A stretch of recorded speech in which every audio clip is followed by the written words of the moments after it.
Hi there and welcome. My name is Roy Ripper. I'm the founder of Recruitment MasterMinds and welcome to this video. I said I'd give it to you. Here it is.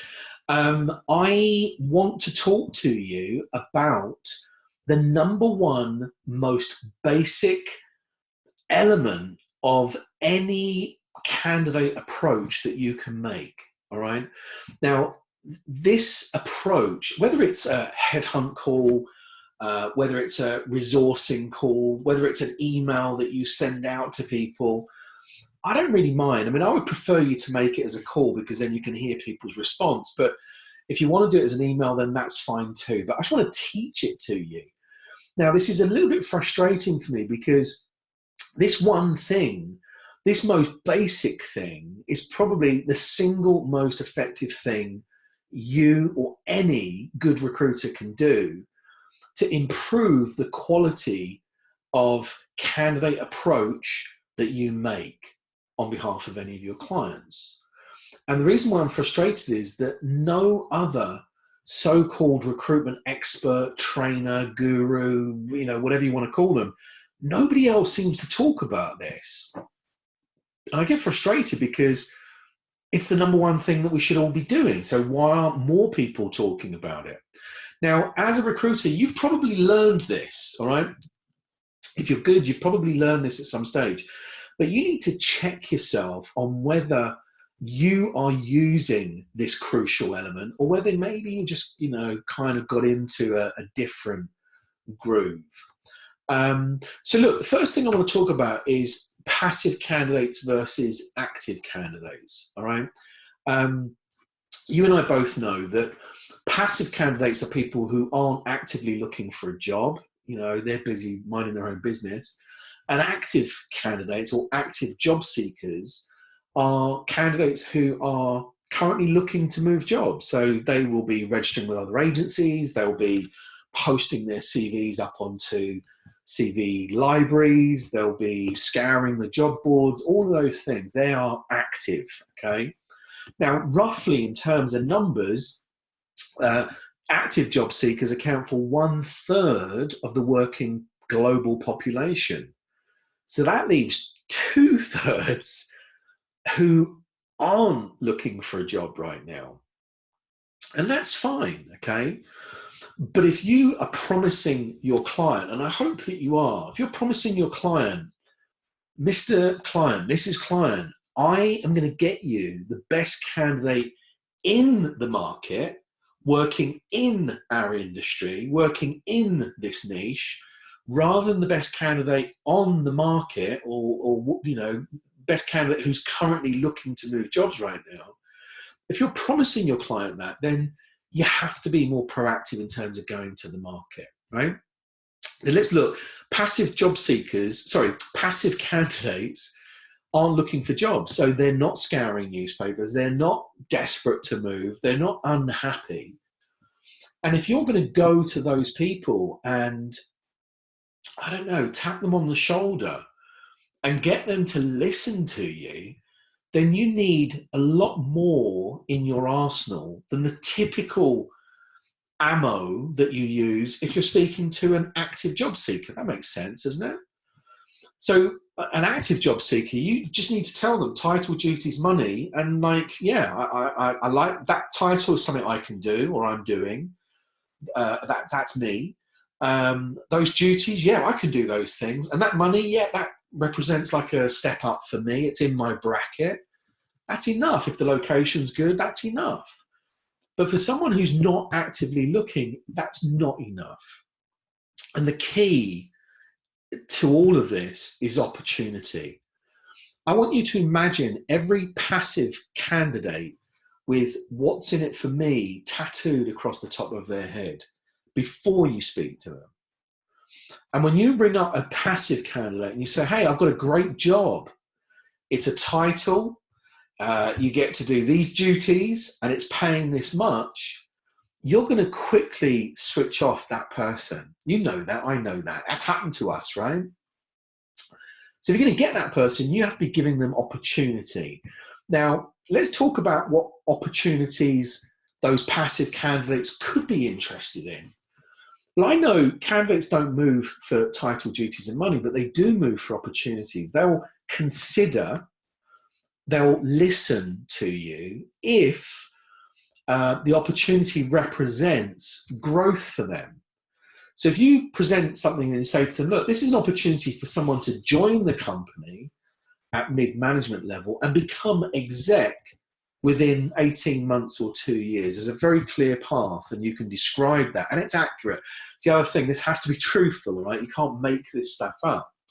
Or if you can talk to a candidate about environment, this is an opportunity to work within one of the most popular environments in Europe right now. This is an environment that's actually winning awards. This is working in an environment where staff retention is as high as 85, 90%. This is an environment where it could be something else. This is an environment where they are, you're working within an award-winning team. So this role is working as part of an award-winning team or business or company.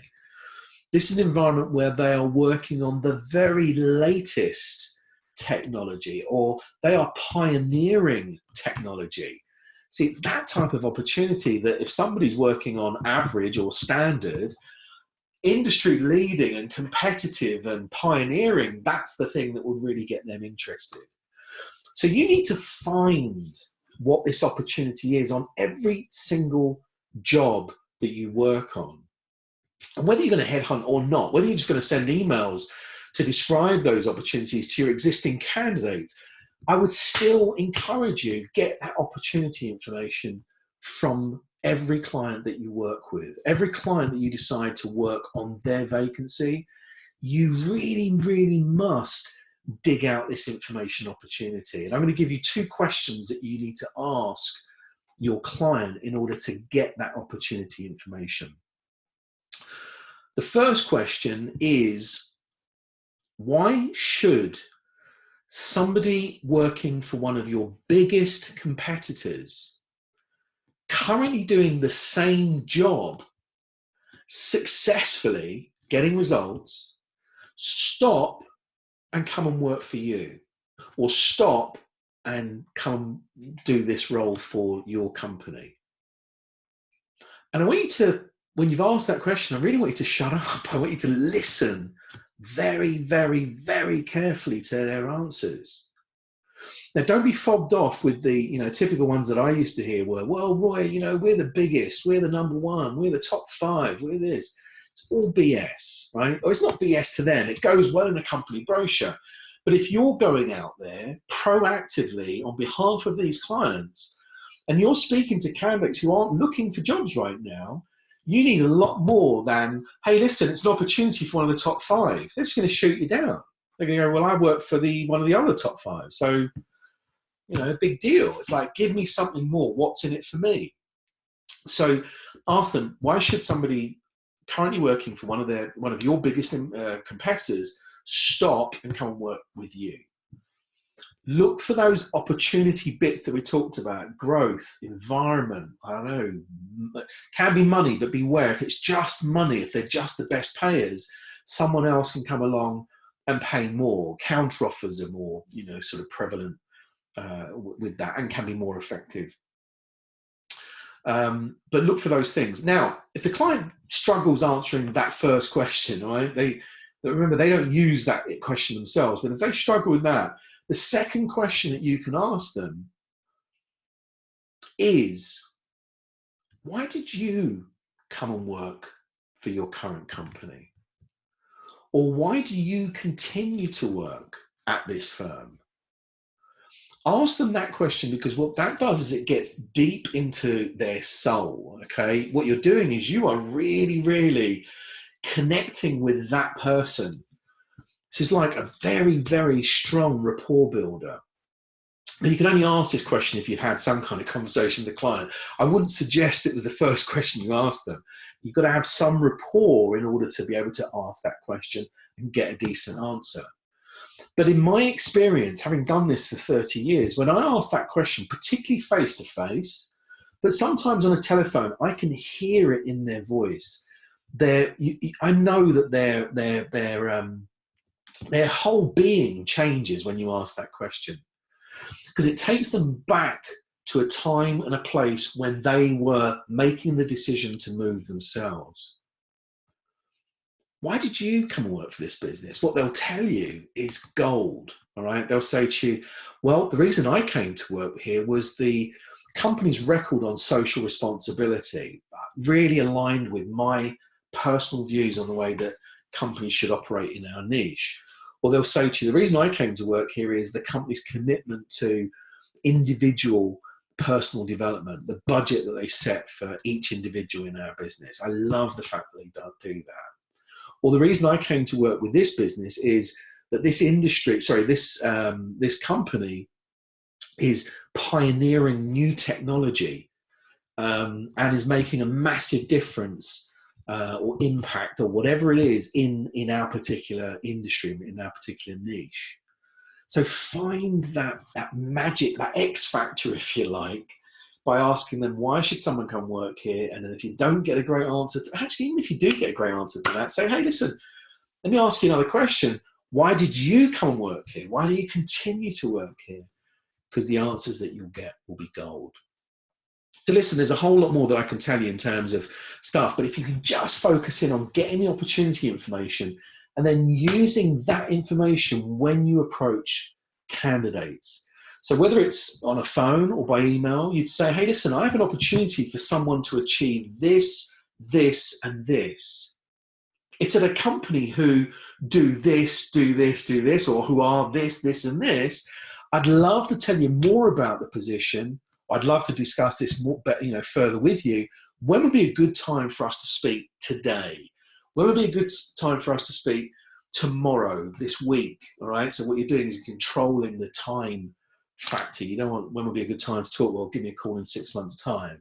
When would be a good time for us to discuss this further? Well, I've got loads more that I'd love to tell you about this opportunity. I'm really, just interested to hear your take on it. When would be a good time for us to speak? So listen, I hope that information serves you. It was just, a simple thing that I just thought, actually, if you could do that one thing, it will make a major, major difference to the way that you approach candidates this year. Good luck with that. Please comment below the video. Tell me what you're going to do to make sure that you do ask those questions. Tell me what you're doing in terms of, if you are asking those questions, what results you're getting. And generally, if you like it, share it and comment below. Hope to speak with you soon.